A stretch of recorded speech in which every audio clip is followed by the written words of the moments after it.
Chris Speaks back here tonight with Esther again for our latest round tonight. I've had some commenters say that I interrupted you, Esther. That was not gentlemanlike, so I've got to apologize for that if I interrupted you too much when you was trying to talk. They also said that I was emotional like a woman. But us Southerners, we like our men a little bit angry and religious, so that's why women mostly fall in love with preachers. Before we get any further, I want to address this commenter who feels the need to say something to me 50 times a day. First of all, I don't owe you an explanation on why it may take me 3 days to get back to you or 2 days back on YouTube. I do have another life outside of here. So sorry, not sorry, but if I don't get back in time, you'll be strong. Second, the website that you wrote the book to me on, no, I've not seen that. It didn't seem very journalistic, first of all, or well sourced, but I'll check it out for that. Lastly, I have not taken down anybody's comments. You can say whatever you want to about me, whatever you want, and I will not censor them. YouTube may have taken them down, but I won't.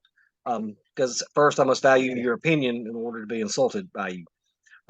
So that's that. Now I may not catch every comment because there's so many coming. If I miss one, it happens. But other than that, how are you on this cold evening? I'm good.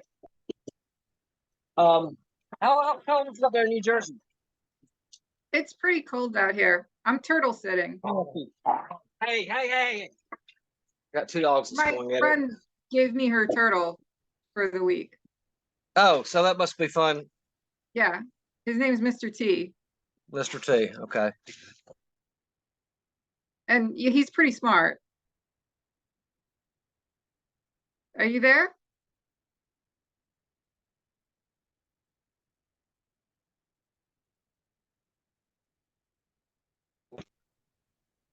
Can you hear me? Mm-hmm. I can hear you. Okay. We seemed to have broken up. Oh, I said we're going to talk about the autopsy tonight. If you want to start on it, go ahead. If not, I can start however you want to go.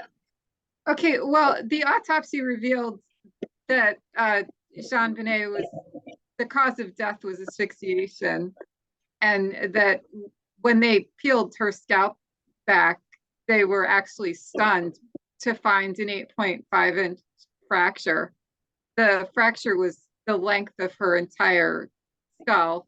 This is when they peeled her scalp back. This was a closed head wound, so it was actually a shock to find this.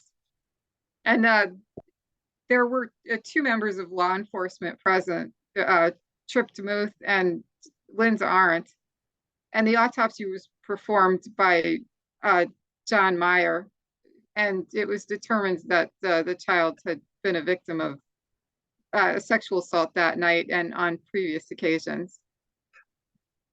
Okay, you cut out there for me for a second. You said the autopsy was performed, and then start back from there. The autopsy was performed by a coroner named John Meyer, who believed that Jean Benet that the cause of death was asphyxiation and that she had been a victim of sexual abuse,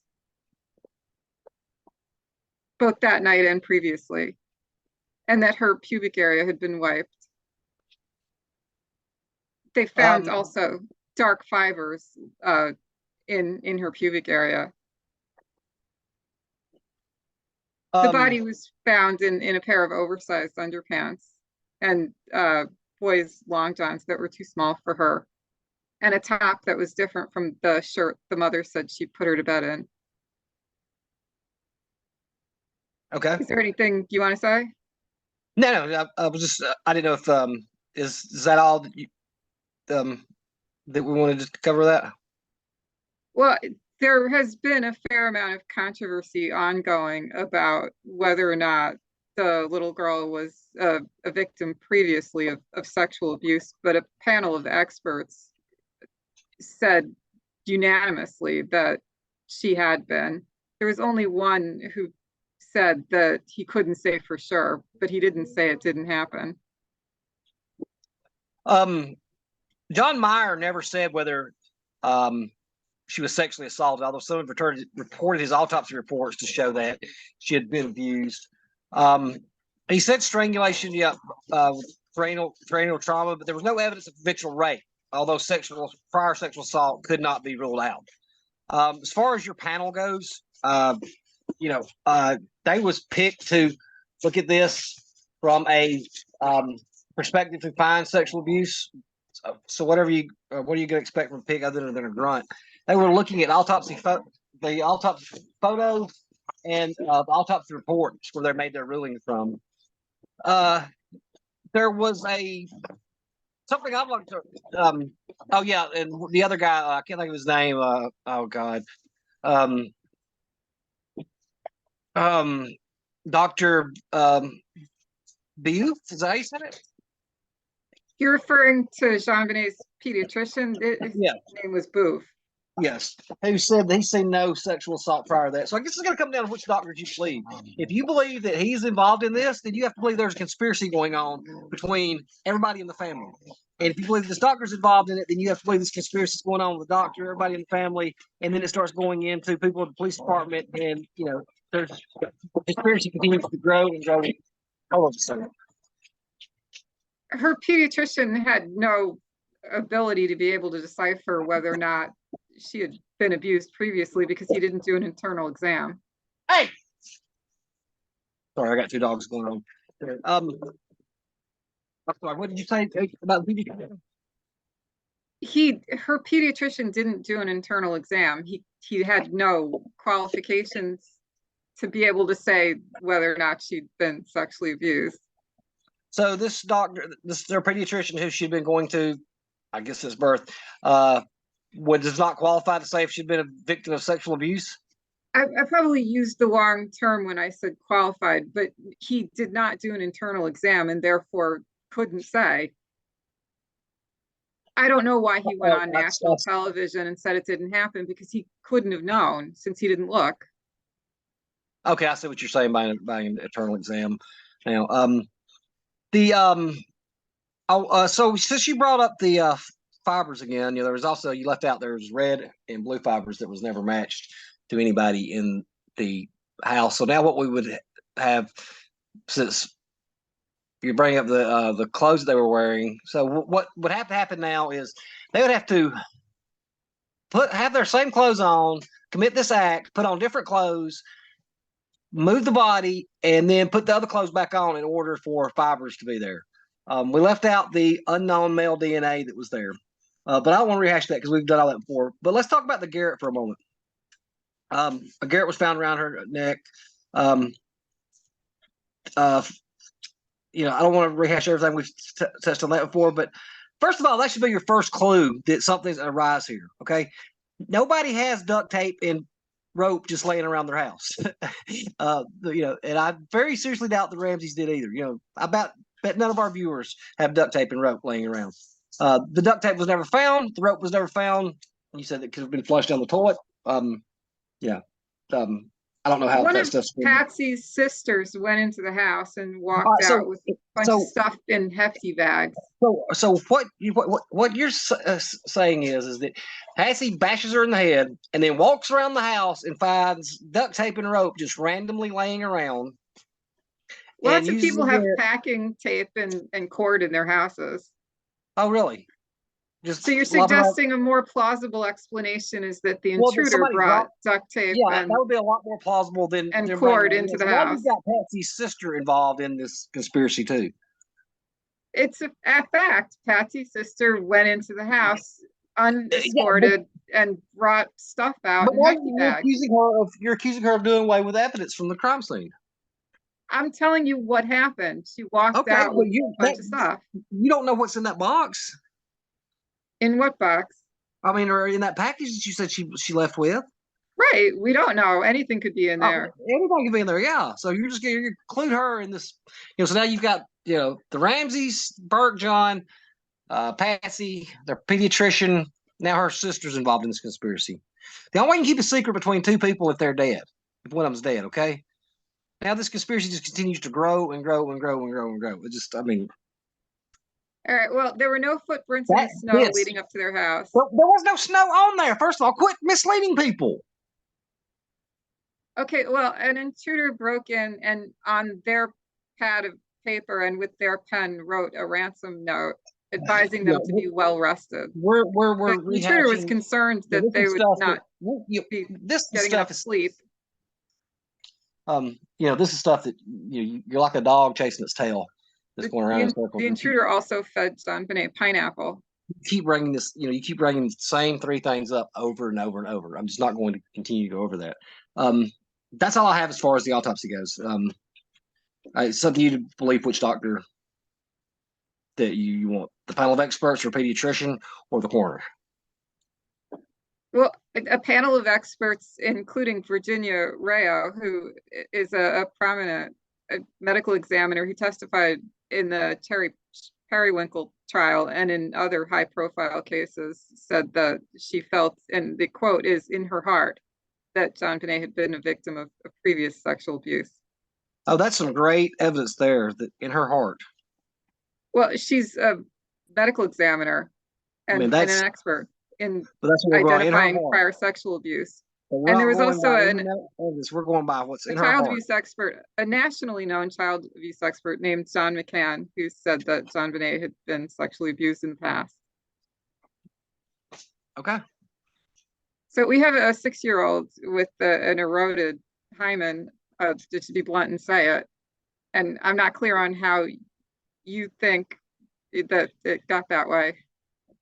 Well, I suppose you believe the intruder did it. We've left out the. I mean, I don't think that John Ramsey went in there with a paintbrush and sexually assaulted this little girl, and then a few hours later, Patsy used the same piece of this paintbrush. By the way, a third of it was never found, as well. No, I don't believe that happened. The paintbrush belonged to Patsy. Do you think the intruder brought it in? What papers? I said paintbrush. No, I don't think the intruder brought it in. Okay, well, it was Patsy Ramsey's paintbrush, and it was found intertwined in the ligature along with Patsy's fibers. Yeah, we've covered that, but we never, we're just rehashing the same thing over and over and over. I'm not going. Yeah, the fibers were from an expensive designer brand, Peacoat, that Patsy would not just have sort of been lounging around the house in. So this happened we've already had fairly shortly after they came home. We've had a whole episode on this, Esther. Okay, well, you obviously didn't listen. No, we've had a whole episode on the fibers. Okay, well, we might have discussed it before, but you didn't listen. Well, no, we discussed it very in depth on there. You were in a coma while this was being explained. No,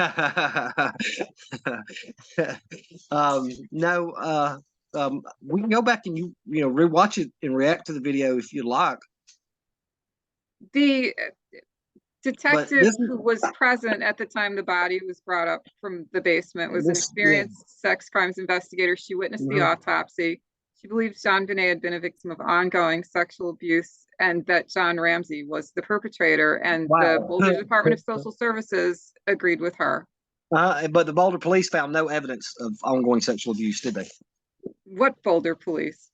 That's not accurate. I don't know where you're getting this. They found no ongoing sexual abuse. Who's they? The police department, the Boulder police. That's absolutely not true. The Boulder police believed this child had been repeatedly abused previously. Although they looked thoroughly into the issue of sexual abuse and molestation on the parts of all family members. In the case of John Ramsey, they basically said there was nothing there. Well, no, they didn't really take a very close look at John Ramsey. The lead detective, the guy who took over for Linda Arndt. But just a second ago, you have two detectives saying which one is it? I mean, they did take a close look at him, or they didn't? They differed on who they believed did it. The first detective to arrive on the scene believed it was John. The detective who took over for her as lead detective believed it was Patsy. And his opinion became the popular belief among the Boulder Police Department. Okay. Anything else you'd like to add, Esther? I would like to say to Vox that I agree with him. The growling dog is Chris's dog. I'm just letting the viewers know. Well, there's two dogs that I've got that are growling. So They're that's what- growling because they are annoyed with you for making all sorts of weird stuff up that isn't true. No, if anything, you're the one who's used, smoke and mirrors. There's Mark Twain once said there's lies, damn lies, and there's statistics. This should be called lies, damn lies, and Esther. Okay, well, there are autopsy slides that show that the child who was murdered had an eroded hymen, and since I've already been blunt and graphic, I'll just say she had an enlarged vaginal opening. That was twice the normal size of a 6-year-old. I don't think nobody how was you disputing that she was think that sexually happened? assaulted that night. I'm saying I don't think it was by John Ramsey. Okay, well then who was doing this? Because it happened more than just that I night. wish I did know who did it, but I don't know who went in the house that night. Okay, but somebody abused this child on previous occasions. Who Not did it? according to her pediatrician. How would he know? He didn't look. I'm just going by his statements. I don't know how. I don't know why he got on national television and made those statements. He admitted, he said he told Diane Sawyer he did not do an internal exam. Okay. So he can't know anything because he didn't see anything. But your autopsy panel did do an internal exam. They looked at the autopsy slides. And then what did the coroner say? The medical examiner said she had been sexually abused that night. But he could not rule out prior. The medical examiner, no, he's not a child abuse expert. So there you have it. Depends on which doctor you believe. Chris, whatever you want to believe. Again, back to this child had obvious signs of that she had been sexually abused previously. Okay. That's all I have to add to this episode, Esther. Okay, so you don't have anything else you want to say? I mean, I've said that I've laid out the facts of the case. You're going to believe whichever doctor you want to believe. If that's how you want to look at it. I mean, I don't really want to get pornographic here, but I don't know how you think. I mean, I understand what you're saying, okay? And I get that. And I am not disputing that something happened there that night. I'm saying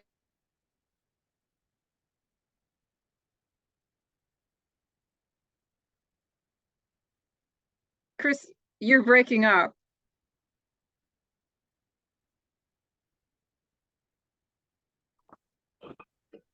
Chris, I'm sure that our listeners are just absolutely riveted to that you're playing with your dogs over there. no, I'm trying to get them down. But anyway, I'll stop here, Esther, and thank you for being back. Okay.